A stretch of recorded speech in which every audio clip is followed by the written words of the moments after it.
Well, I thought the game was exactly like what we thought it was going to be, a contest between two really, really good hockey teams. They're the Penrose Cup champions. We came out to battle. It was just a man's hockey game all over the rink, and it was a good battle by us. McCann from the Rink Live. Ty, what are some keys to your success tonight as an individual and to the team success tonight? Yeah, you know what? Just playing my game, just getting behind their D, being hard on pucks, getting to the front of the net, and that seems where all the goals are scored these days. So just keeping it simple and getting on their D. And, I credit to my two line mates, Sass and Polsey there. They're making it real easy for me to play out there. Jordan McAlpin at the end of CHC. Drew, first, you guys players all week have talked about that veteran depth leadership of your guys stepping up. You see Hugh, Ty scoring those big goals for you tonight. Is it really a team committee? Everybody stepping in and pitching in? Talk about them getting those goals. Yeah, absolutely. We talk about our veterans leading the way and stepping up, but it takes an entire team to win a hockey game. And top to bottom tonight, we had everyone going. Hugh making a great play on that goal, getting hard to the net, and Ty just being an absolute menace there in front of the net and using his big body. We had everyone going. We had our goalie make a huge save for us at the end there, and was really solid for us all night.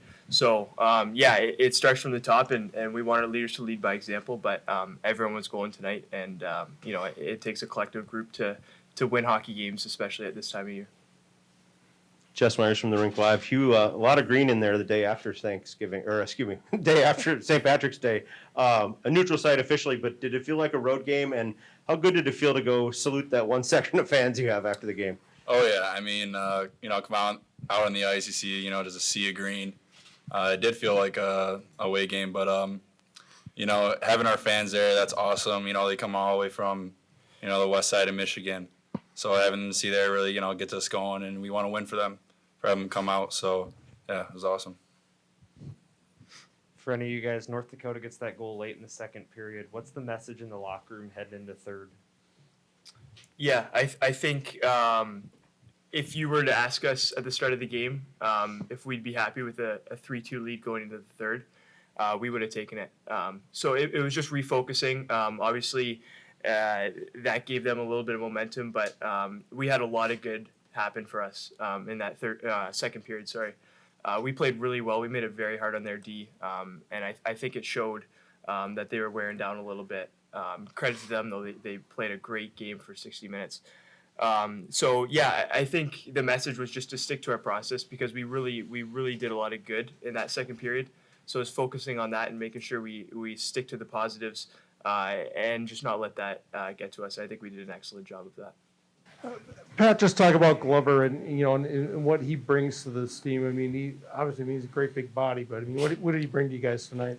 Well, he's a great big excitable ball of energy is what he is. I mean, he just walks in the locker room smiling every day, and he brings a work ethic and just a presence of love for the game about him. It's really infectious, honestly, in our locker room.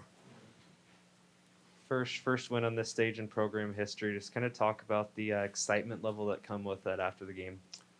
Yeah, just proud of this team. I'm proud of their poise. I'm proud of their maturity. I'm proud of their work ethic. Obviously Brandon, I think, would like to have that second goal back at the end of the third period, but it didn't phase anyone. And then Brandon pays us back in the third with that great save. I know Gabriel made the play across. I'm not sure who he made the save on, but I mean, that's a game-saving save and at a big, big moment. So everybody in that locker room just believes in each other, and I believe in them as well. Pat, Jason Herder's obviously got a history with North Dakota and a history with Minnesota Duluth. You've got a little bit of history with the Bulldogs as well. I mean, emotionally. 9 weeks. How many weeks? I think about 9 or 10. First quarter. Yeah. Just, I mean, for you personally, a little something extra tomorrow night. Yeah, I'm not sure if everybody knows in the room. I went to Duluth out of high school, and they cut me. So it was anyway. But I've forgotten that. That's a long past. But they're two great programs. Is what they are. They have two great coaches. Scott Sandlin prepares his team as well as anyone in the country. They're going to be ready to play tomorrow. They played an unbelievable game against Denver today. Their compete was high. Their goalie showed why he's goalie of the year for sure. Wyatt Kaiser was an absolute star on defense today. So they're going to make it hard on us. We're going to try to make it hard on them. It should be another great contest. Sean Davis from SB Nation. You and I talked at the beginning of the season during media day how excited you were to lead this program, and it has gone just about as well as it could have gone. Could you imagine how that it could have gone this well at the beginning of the year? Well, boy, it's a little bit of a trap question because I really believed in this group from the start. And so did we know we're going to have 25 wins at this point? You know, I think you'd be a little bit crazy to say that. But at the end of the day, I knew we were going to be much improved over last season. A big piece of that is getting Brandon back in net. But a big piece of that is that this team decided, Ronnie Eddick decided to come back. Josh Passolt decided to come back. Ethan Frank decided to come back. They had opportunities to play pro hockey. But they came back to be together because they care about each other and they believe in each other. So they came back for a reason. And I said, if you guys are coming back, you know,